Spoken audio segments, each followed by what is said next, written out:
Hello, everybody, and I hope you're having a great afternoon. Welcome, welcome. Today, we are talking about how to create a safety plan. So, we are joined here today with Chris from the Boys Town National Hotline. Chris, how are you doing today? I'm doing very good. Thank you, Gabby. Wonderful. So, September is Suicide Prevention Month. And with that, we have done several talks in the past, talking about suicide and ways to prevent it during the month. But Chris and I thought it would be a great idea to talk about something today that is actually an activity that you can do at home with your kids as something tangible during Suicide Prevention Month. And that is going to be how to create a safety plan. So, Chris is going to walk through the steps of that today. And if you have any questions on this, while Chris is going through it, feel free to leave it in the comments of this video and we can get it answered at the end. So before we begin, Chris, can you tell us, first of all, what is a safety plan? Well, a safety plan is a framework to kind of give a safety net to people who are in emotional crisis. You know that when you're overwhelmed with things, sometimes things just aren't processing very well in your head. So if somebody's dealing with a mental health crisis, if they have a plan of action that they can follow that's written down, they can refer to that in the moment. And it really does kind of help ground them and give them the right path to be on to deal with their problems. Mm-hmm. So why would kids want to prepare a safety plan, in advance, maybe before they're experiencing those feelings of struggling with their mental health? Well, for one thing, people can think more clearly if they're not in an emotional crisis, so they can actually process through the steps. And it, again, maybe kids aren't really excited about creating this. Yeah. So we can talk about different ways that might happen within the home. We have a lot of kids who actually reach out to us who have been recently released from the hospital or who are under a therapist's care, and we're part of their safety plan. So they're reaching out to us to get help and just have somebody that's a professional outsider that they can speak to about how they're feeling. Mm-hmm. But yeah, you don't want to do this when somebody is in emotional crisis because they're just not processing very well. Yeah, yeah. And it's so hard, in those moments to think of, oh, besides calling the Boys Town Hotline, of course, but Right. what is something that is, in my room right now that I can reach for that's going to help me in this moment? So, Right. like I said, this can be an activity that we all sit down to do as a family. And, it might not be like, oh, mom, dad, I don't really want to sit at the table and do this with you. But of course, when they're actually going through something, they're like, oh, I'm really glad I made this. So, Right. And it's very helpful when they're in that moment. Yep. yeah. So let's go through kind of the steps. What, should we do at the very beginning if we want to make our safety plan?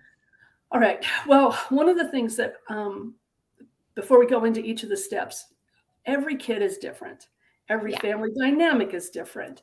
Family relationships are one of the strongest protective factors against a child attempting suicide. So if there's a strong family support, it prevents them from suicide. But the flip side of that is that if there's a lot of emotional turmoil, it puts a kid at higher risk. So family dynamic is huge. Every family is different. Every child is different. There are some kids that, like you said, you might be able to sit down and do this at the table, and it's a group activity between everybody, where they're filling out this entire form. But for some kids, it's much more private. And if things aren't going well in the home, maybe the parent shouldn't always be the one that makes them fill this out. So it can be done very simply as a group or individual going through and filling this out with your child, but it also might just be discussion points. So you don't sit down immediately and fill out the form, but you bring up each of these areas as discussion points. And then after you've kind of talked about these things over a week's period of time, you might pull out the form then and start to fill it out. So one of the first things that is important for anybody who's in suicidal crisis is to understand and identify their triggers and their warning signs when they're starting to feel emotionally out of control. And triggers can be so many different things. just situations that occur, the way somebody looks at them, something somebody says. There are so many different triggers, but especially people who deal with serious emotional mental health issues are pretty quick to identify this is one thing that really sets me off. So helping kids to be able to reflect, kind of look in the mirror and say, these are the things that trigger me. And I know when I start to feel this way that I have to start doing something. So the very first step is to identify those triggers and warning signs. Another big piece, no matter what kind of situation people are in, is to develop a healthy set of coping strategies or distractions. So if somebody's overwhelmed or sad or they're just not feeling right, what is it that they can do in the moment that helps them feel better? And we all do it. You don't have to be in an emotional mental health crisis to have good coping strategies. And depending on what the situation is, the coping strategy may look different. There are things that people can do as an individual, and it may be as simple as watching TV or reading a book, going out and taking a walk, playing with the pet, whatever. What is it that can help distract people and cope and feel better in the moment? I always jokingly laugh. One of my greatest coping skills, if I'm frustrated with something or stressed about something, is I'll go on Amazon and I'll start putting a whole bunch of things in my shopping cart. Yes. And then I never buy it, but 45 minutes has gone by and all of a sudden I'm feeling so much better. Right. So you're not dwelling on the issue that's causing you the emotional stress. So whatever that is, and that's very much individualized. Then there's also just being out in social settings. Yeah. For instance, SAMHSA did a survey years ago with people who had recently been suicidal, and they identified a lot of social settings that helped them feel better. So if you think about when you're so depressed and so down, you're almost like you're in a dark hole. You're down there, you're living there, and it's hard to get out of it.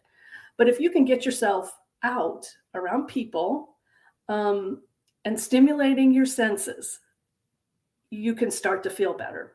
So one of the social settings that was identified by folks who had been suicidal, one was going to a park, just going outside. And there's studies that show 15 minutes of sunshine and fresh air can reset and make you feel better. But another one I love is going to a coffee shop. Yes. And if you think about a coffee shop, think of all the senses that are stimulated when you go to a coffee shop.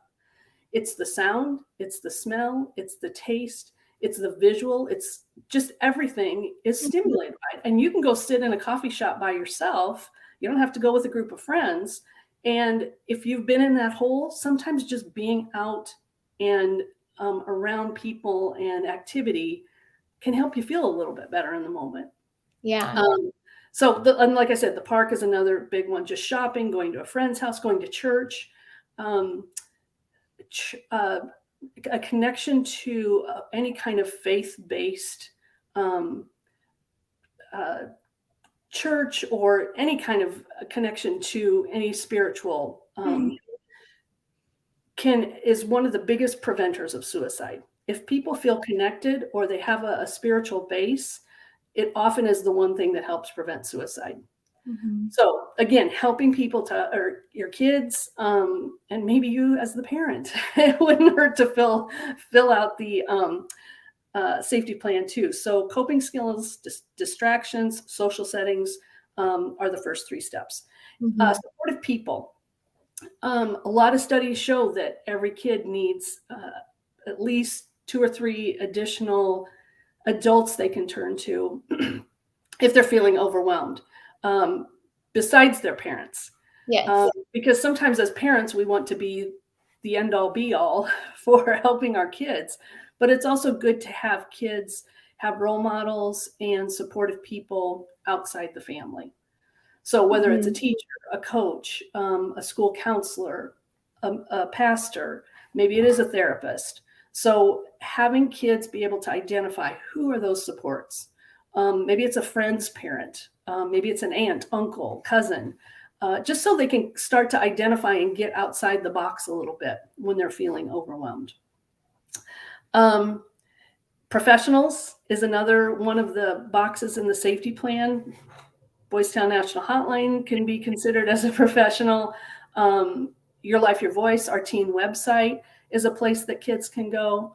Like I mentioned earlier, it might be school counselor, teacher. They're professionals that if you reach out, you can get some help. But it's good, again, for kids to have role models, people they look up to, people they can turn to. Yeah. Safe environment is another one of the boxes in our safety plan.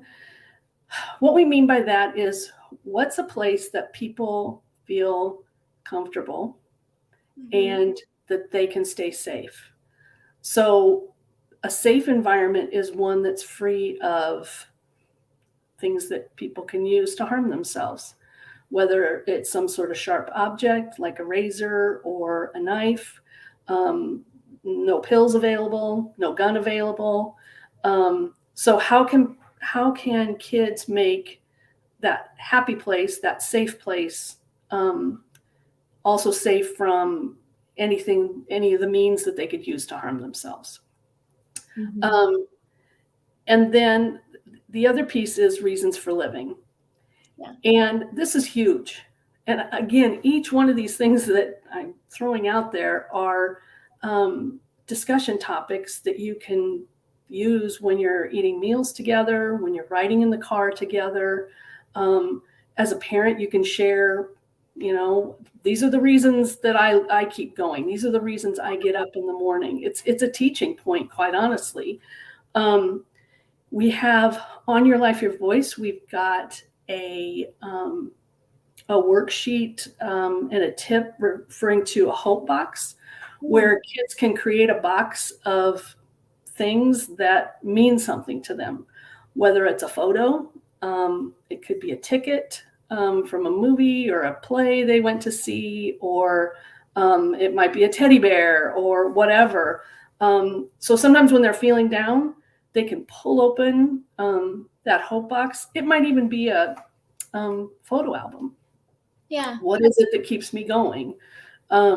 So it's good lessons for kids to kind of process through. But reasons for living is huge. Do they feel like people rely on them? People care about them? Are there things that they care about and that they feel responsibility for? It's kind of funny sometimes when we talk to kids, their pets. Oh, yes. Are their big reason to keep going on. So, but we also know when we talk to kids and they've started to write out instructions how to take care of their pet for somebody else, that maybe that's a sign that, wow, they care about the pet, but maybe they're thinking about ending their life and they just want to make sure somebody else is taking care of the pet for them. So, so I probably talked through that way too fast.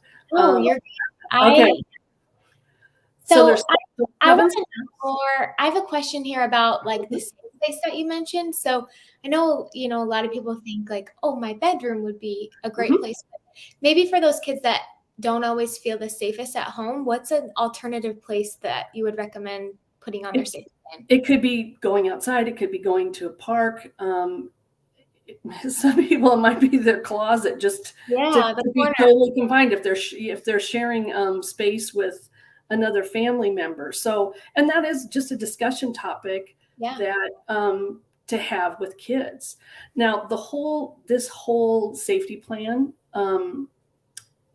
is based on research by Barbara Stanley and Gregory Brown. It's used in therapy sessions. So the therapist sits down with the individual and they begin to fill this out. The intent behind it, it was for people just to write it down.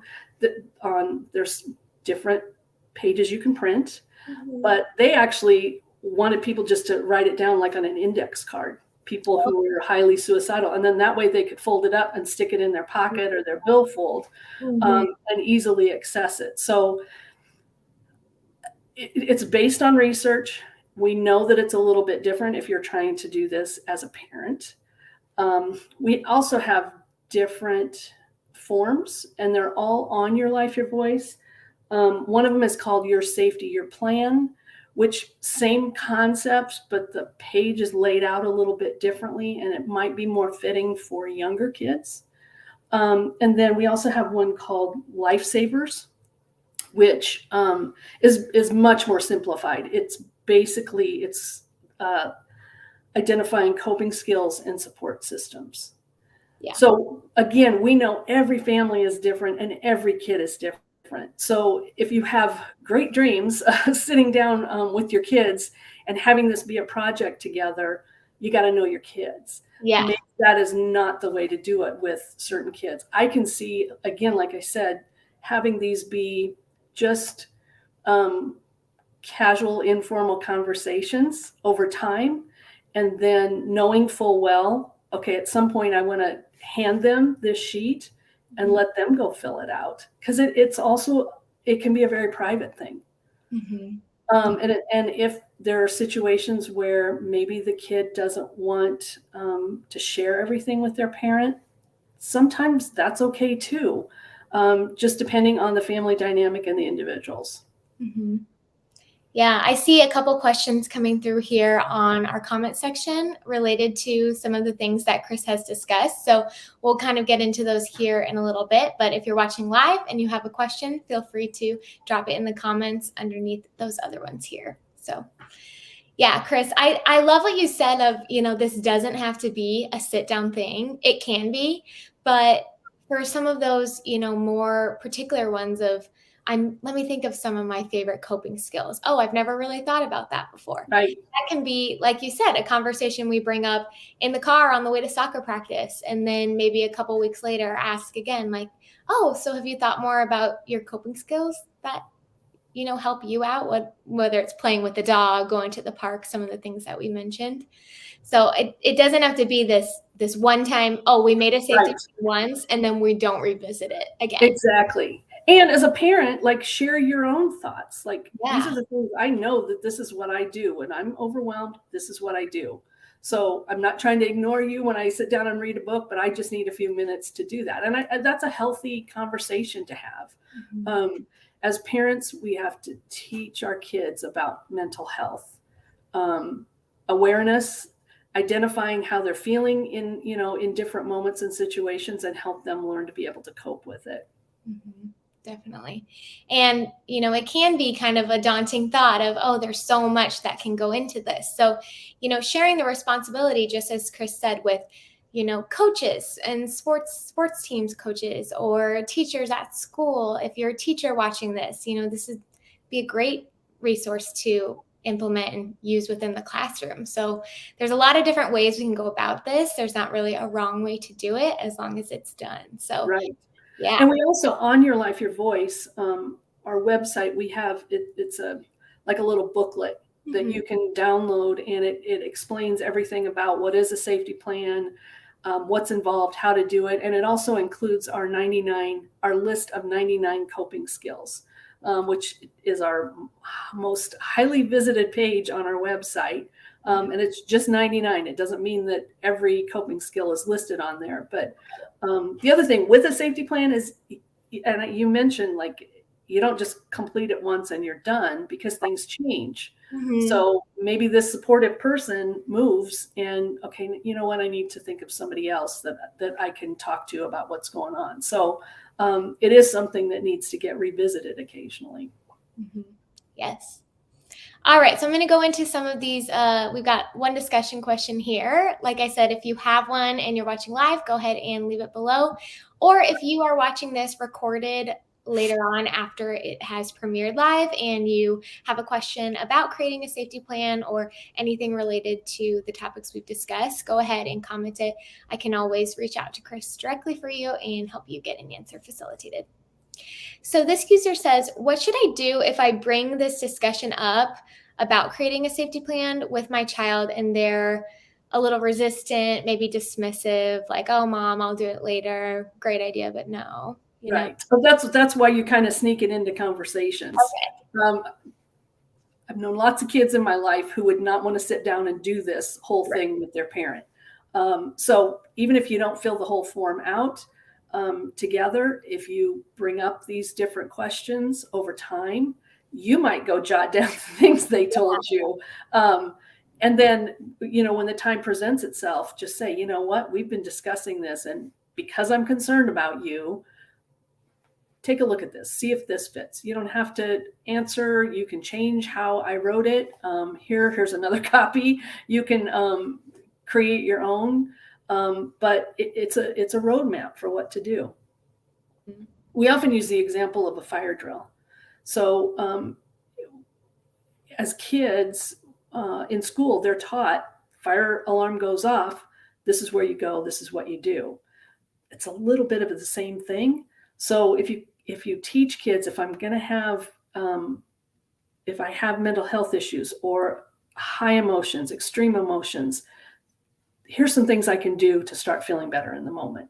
Our big thing is about empowering kids, rather than being the sole supporter and telling kids what to do every time something happens. This is empowering. It's teaching them skills. It's teaching them to be able to sit back and analyze their own behavior, their own thoughts, their own feelings, because that's what it's all about. We can't hold their hand through everything. So this just can be a really helpful tool for kids. Yes, that's awesome. Well, I will make sure to link the PDF for how to create a safety plan, as well as several links on our website of what we've discussed today. And honestly, if you have, 5 minutes extra over your lunch break today and you want to go to Your Life, Your Voice and browse through the website, find different topics. If you are a kid watching from our hotline page and after school you've got some spare time, go through our website, and I'm sure that you'll find something that will be of use to you during Suicide Prevention Month and beyond. So, Chris, thank you so much for your time and explaining in detail all that goes into creating a safety plan. Thank you, Gabby. I appreciate being able to come talk to you. Of course, anytime. If you're watching and you have anything else you want to learn about from the Boys Town Hotline, go ahead and comment that below, message our page, and we love doing these live. So we'll talk to you guys anytime. Make sure you like this video, and we'll catch you next time. Thanks, everybody.